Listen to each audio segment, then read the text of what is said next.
What happened over time were some of the Black people in the church began to read things and post certain things on Facebook. And Facebook is really where it got ugly.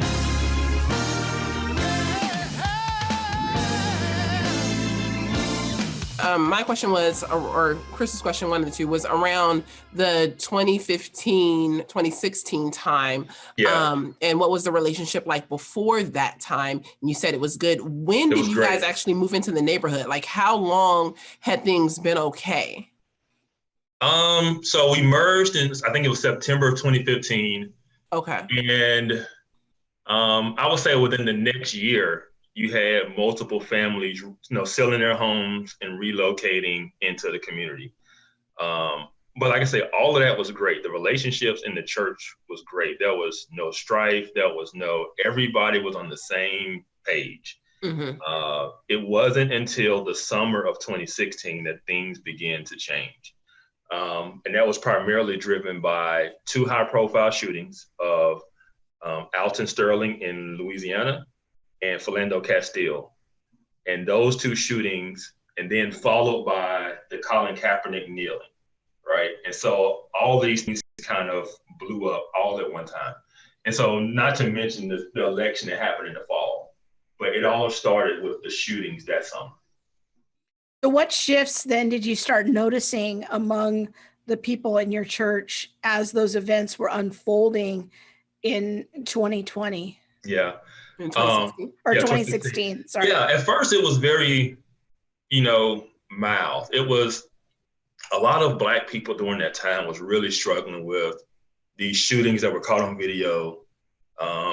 The perception of things was this is just bad and happening everywhere. This is an epidemic. And there was this real fear. And I used the example of my sister calling me one day, crying, and just telling me to be careful, right? There was this genuine fear of Black men being shot, And so I got to tell people, it doesn't matter if the fear is warranted or not, it just matters that it's real. And there were people, even in our church, that was kind of really shaken up by those shootings and felt a certain type of way. And so it really started out as just kind of this concern of what's going on, these feelings in the community.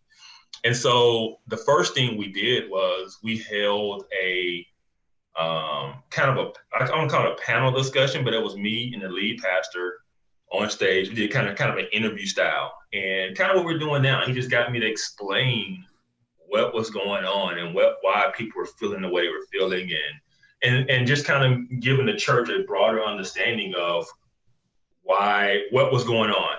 Right, and why the Black community was responding the way it was and seeing things the way it was, and then we did a Q&A, and so people could just ask questions, and we were just trying to help shepherd and guide people through this. And at the time, it was like, okay, that was great. There was nothing controversial about it. It was good. What happened over time were some of the Black people in the church began to read things and be shaped differently and have a different view and post certain things on Facebook. And Facebook is really where it got ugly, because as they posted certain things that was very, I would call it inflammatory, and other people in the church responded to it, it just spiraled. It just got really bad. What would be an example of what they were reading? Help us understand that. And, we want to make it clear. It's not about like targeting how the Black people in the congregation were responding. I'm sure there was inflammatory remarks made on both sides. On social media just has that way of bringing out the worst in us.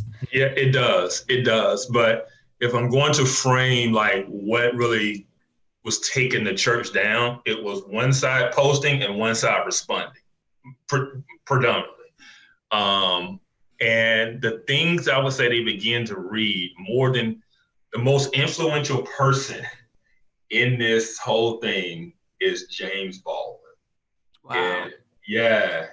And so James Baldwin became very influential with someone in our church, and that kind of led them down the rabbit hole of other Now, for those who don't know who James Baldwin is, or that's a new name, maybe you guys could kind of summarize some of his ideas or his impact. Go ahead. Yeah, so James Baldwin was a Black writer and activist within the civil rights movement, 50s, 60s. He was very bold in his statements and his proclamations. He was very bitter and very angry also. And he was also gay and an atheist.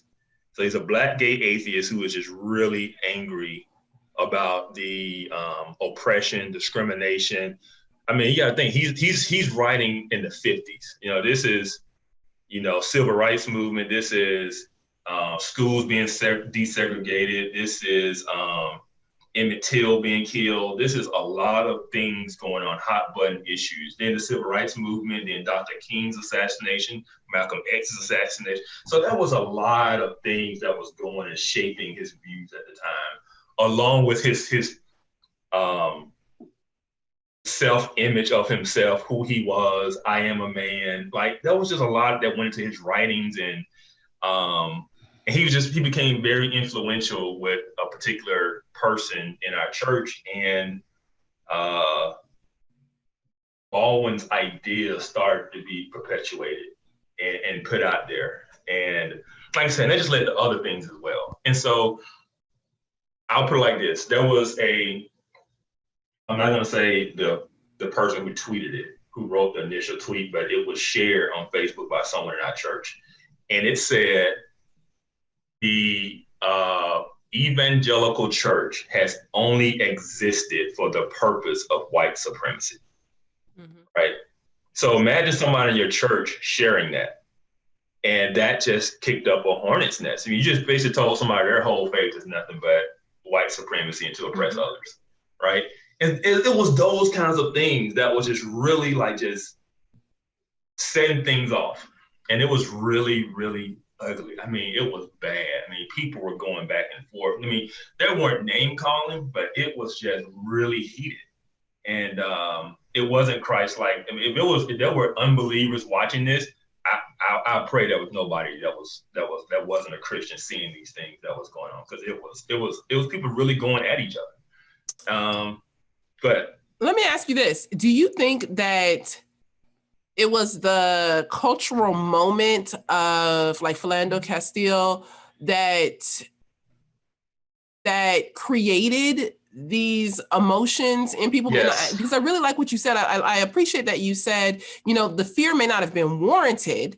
It might not have been factually, warranted, but because it appears real, because the feelings are with it. And the it being that Black men were just being gunned down in the streets. Yes. Yeah. Do you think that was like the catalyst, or what really revved up the emotions? Or do you think that there were people who were just living undercover, kind of, this is what I think anyway, but I'm just going along to get along because we don't talk about this in mixed company?